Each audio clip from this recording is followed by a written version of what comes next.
Come on in, welcome to my home. We're going to talk on a sticky subject here.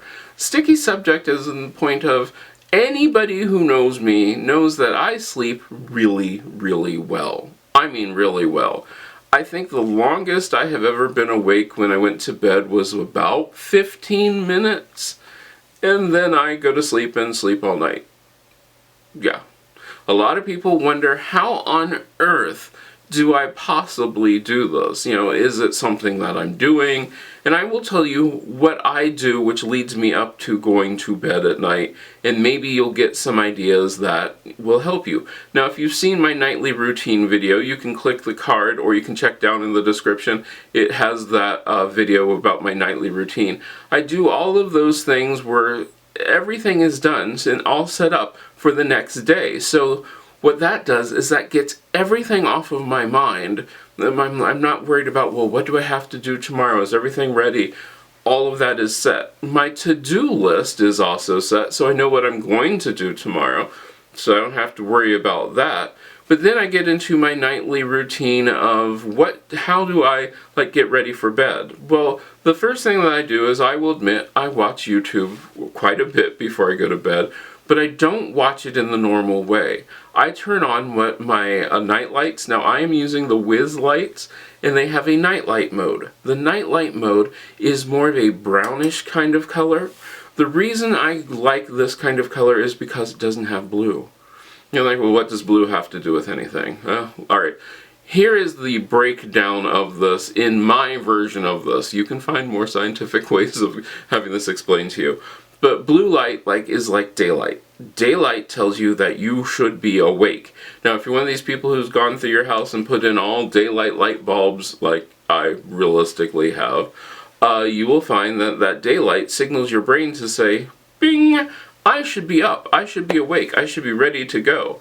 So if you're going to go to bed and you're like, well, I've been having all these daylight light bulbs all the time, and now I'm trying to trick myself into going to your bed, your brain is saying, no, it's daytime, I should still be going to bed. So I get out of the blue light kind of thing. Alright, the next thing that I do is my bed I usually only use for sleeping. Very, very rarely do I use my bed for reading or doing work in there. The bedroom should be used for bedroom activities. There are no TVs, there's no TV in my bedroom, so that way my brain knows that, hey, when you get into bed, you go to sleep. Because it's one of those things that you can trick your brain into doing. If I'm going to take a nap, I don't take a nap on my couch. I take a nap on my bed. Why do I do that? Because my brain then associates bed is for sleep. And it's pretty simple. It's pretty straightforward. Now, yes, we're not going to get into the whole other subject of what else you can do in your bedroom. That's a whole nother video for a whole nother channel. But as long as you associate your brain mainly associates your bed with sleep, your brain sticks with that. But my brain sticks with light, like I said before. What I do is, in my bedroom, I have a LifeX light bulb, and all of these light bulbs I'm talking about are linked down below in the description. I use my handy dandy phone, or my Google Mini, or whatever, all those assistants. You can use your home assistant, or you can use your phone, and I go into what is known as an evening mode. I put my lights, it goes to a nice red color. Why do I use red color? Because it's been studied that red helps you sleep. So my bedroom goes into this red cast, and that's really cool.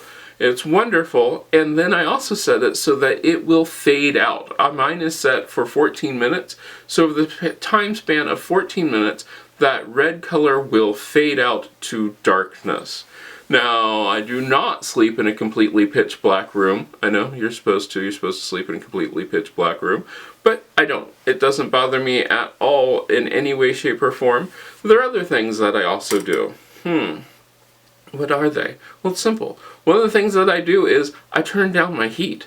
My house is set so that it will go to 65 degrees when I am sleeping. So a colder room has been studied to show that you will sleep better in a colder room.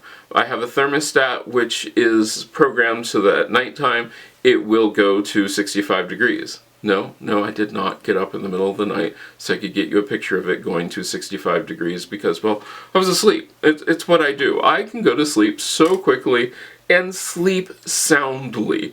That's the other big thing, is I sleep very, very, very soundly. And people have talked about, did you hear that storm? And I'm like, no, what storm? And they're like, oh gosh, it shook everything. And I'm going, nope. Didn't hear it. I have no idea what you're talking about, because I am sound asleep. The other things that I do is, and I will link these down below, I listen to sleep meditations.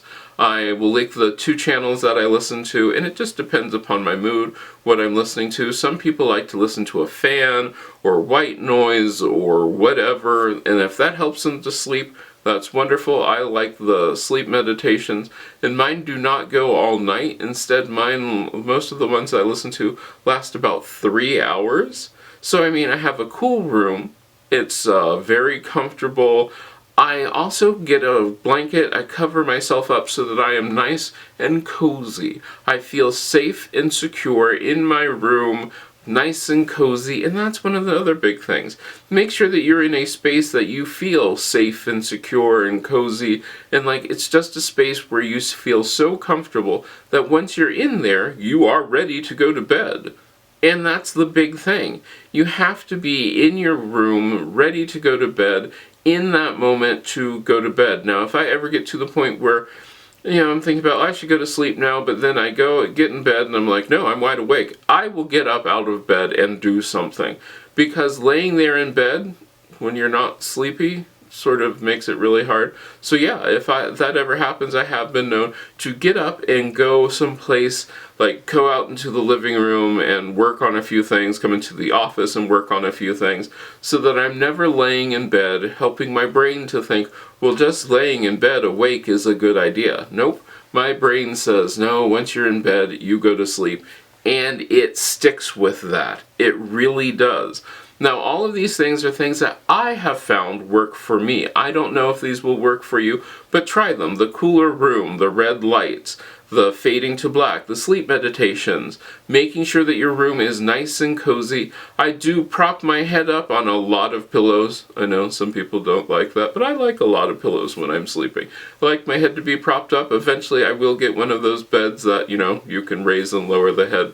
But I don't have that right now, so right now I prop my head up. I do have a body pillow that I usually put against my back so that I can sleep and feel comfortable.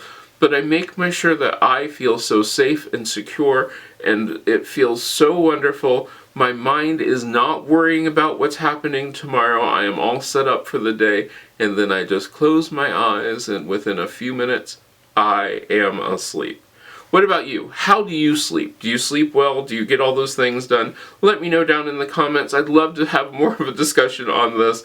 If you want to know more, go ahead and feel free to ask me about this. And I hope I get to see you the next time you stop by.